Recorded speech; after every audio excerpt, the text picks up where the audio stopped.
vous que vous inspire cette guerre en Ukraine? Alors, Vladimir Poutine est présenté par les médias occidentaux et les dirigeants occidentaux comme le démon incarné, comme Hitler, et je mets ça entre guillemets. Comment ça s'explique? Ben, ça s'explique parce qu'on est en plein exercice de propagande, que l'Occident s'est montré ridicule, il faut utiliser les termes.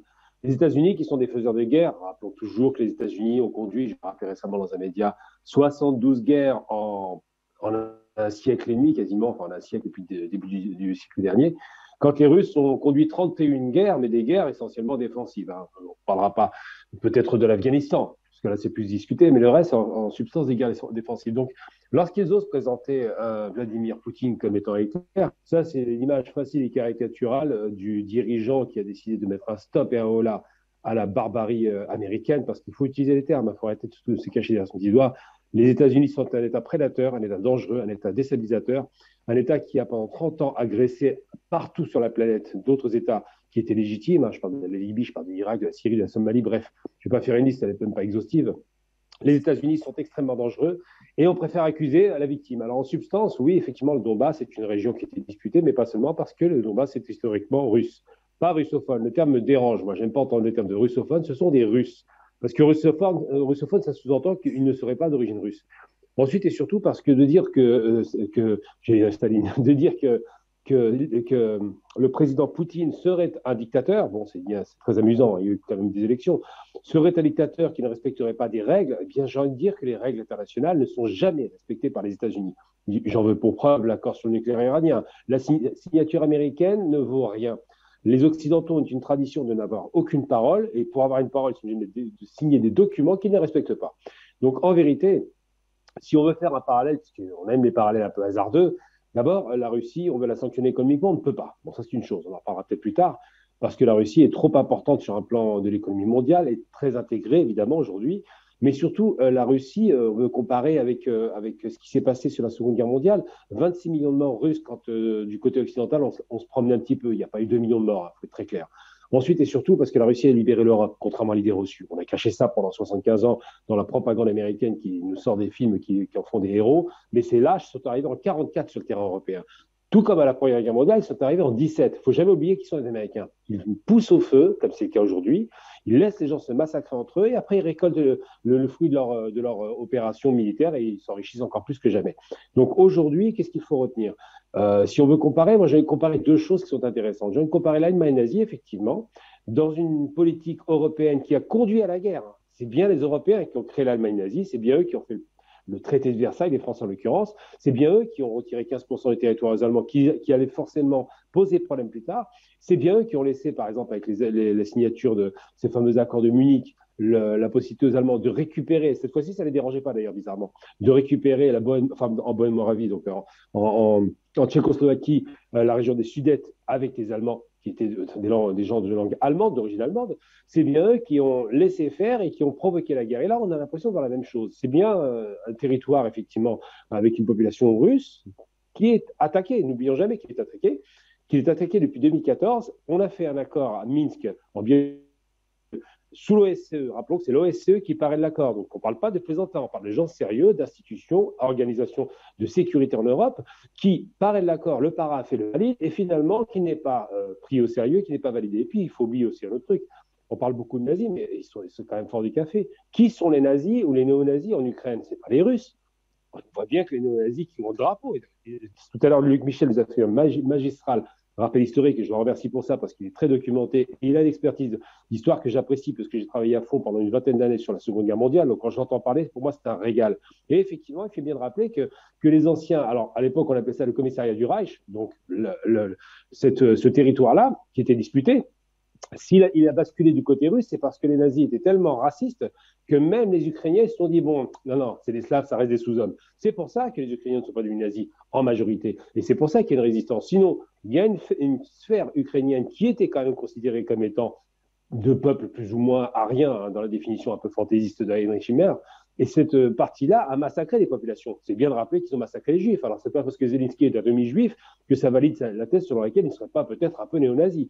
En vérité, il faut être très clair. Aujourd'hui, la guerre a été voulue Les provocations ont été multiples. Poutine a été le plus loin possible d'où il pouvait aller.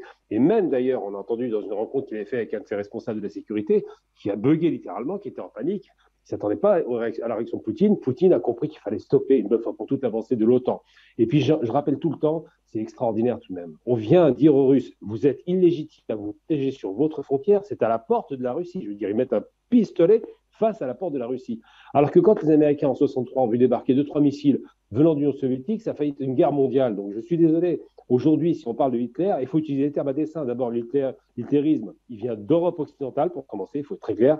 Et surtout, les Hitler, j'ai envie de dire, ils sont américains. C'est comme eux qui font la guerre partout et tout le temps sans faire de déclaration de guerre. Depuis 75 ans, les Américains n'ont déclaré la guerre à personne et ont attaqué le monde entier. C'est ça, l'hitlérisme. Il a toujours attaqué les territoires pour lesquels il ne déclarait pas la guerre. Et bien les États-Unis font la même chose. Et la blitzkrieg américaine, on la connaît. C'est un contrôle mondial et une pression sur les États vassaux que sont les Occidentaux. Voilà, malheureusement. Gamal Abina, Gamal, au-delà des moyens militaires et de l'arme nucléaire brandie par Vladimir Poutine, dispose-t-il d'autres moyens de dissuasion face à la puissance de feu aussi de l'OTAN, face à la puissance, pourquoi pas, économique de l'OTAN, l'OTAN qui a quand même, qui s'est permis de prendre des sanctions économiques sur Poutine? Sanctions économiques ridicules qui n'auront aucune portée. L'OTAN, en prenant les sanctions, se fait une sanction à elle-même. Quand vous coupez le gaz, quand vous coupez les intrants pour pouvoir faire de l'agriculture, par exemple, les Français commencent à paniquer pour ça. Quand le blé ukrainien est stoppé, eh bien, comme l'Ukraine est le grenier à blé de l'Europe, comme toutes ces sanctions vont dans les deux sens. On n'a pas affaire à un pays comme l'Irak ou la Libye qui était monoproducteur de richesses, pétrole-gaz. On a affaire à un pays qui est industriel, un pays qui a des industries lourdes, légères, qui a des capacités offensives considérables sur le plan économique, évidemment, sur le plan militaire, on l'a compris. Et puis, il faut rappeler une chose essentielle, à mon sens, parce que les gens ont tendance à oublier ça. Je ne crois pas en la Troisième Guerre mondiale parce que les Américains, qui sont sans doute des 20 ans en guerre, ça on n'imagine pas une seconde autrement. Les Américains savent parfaitement ce que veut dire le mot avant-garde aujourd'hui. C'est le dernier missile russe qui n'est pas balistique, c'est une nouvelle technologie qui va de 6 000 à 30 000 km/h et qui frapperait les États-Unis en moins d'une heure. Donc, en vérité, les États-Unis n'ont aucun intérêt à une confrontation directe parce qu'ils savent très bien qu'ils seraient atomisés et Poutine a fait un discours très clair là-dessus. Par contre, effectivement, les sanctions européennes, c'est le signe évident de la part de la lâcheté de ces Européens, parce qu'il ne faut pas de lâcheté, qui était très 20 ans en guerre avant l'invasion et qui est aujourd'hui plus du tout 20 ans en guerre, évident d'un lâchage de cette petite direction politique ukrainienne qui les a pris au sérieux. Aujourd'hui, ils les ont lâchés, ils font semblant de faire des sanctions qui ne seront pas appliquées. Par exemple, ils viennent de sanctionner quelques banques russes avec le réseau SWIFT, mais ça ne va pas bien loin. Et surtout, les Russes ont une alternative. Quand Poutine s'engage, il a l'alternative chinoise. Il a une alliance considérable en Asie. Et l'alternative chinoise, russe, effectivement, iranienne, de quelques pays du Golfe, de quelques pays, de toute la région. La Russie, c'est un continent, ce n'est pas un petit pays, c'est un continent qui quasiment peut s'autosuffire. Chaque fois qu'ils ont sanctionné la Russie a produit ce qu'elle ne recevait plus en matière de richesse, en matière de production agricole, en matière d'industrie. C'est-à-dire que les Russes ont une capacité de création de richesse qui est considérable et ça va stimuler leur économie. Donc je ne crois pas une seconde aux sanctions. Par contre, je constate que les sanctions sont les signes, évidemment, d'un lâchage de l'Ukraine et de toute façon, cette espèce de jeu de 20 ans en guerre, et c'est bien que Luc Michel l'a rappelé, la première agression en Europe s'est faite après la Seconde Guerre mondiale, c'était effectivement contre Belgrade. C'était les guerres du Kosovo, la guerre de Bosnie, la destruction de la Yougoslavie. Et il faut rappeler, c'est important de le rappeler, qu'à cette époque-là, les Américains ne se posaient pas de problème pour attaquer facilement un territoire européen et que finalement, ils ont été stoppés. Aujourd'hui en Russie, alors qu'à l'époque, il n'y avait pas de Russie. La différence, elle est là. Le rideau de fer est retombé et je pense que ce sera peut-être une chose positive pour le monde.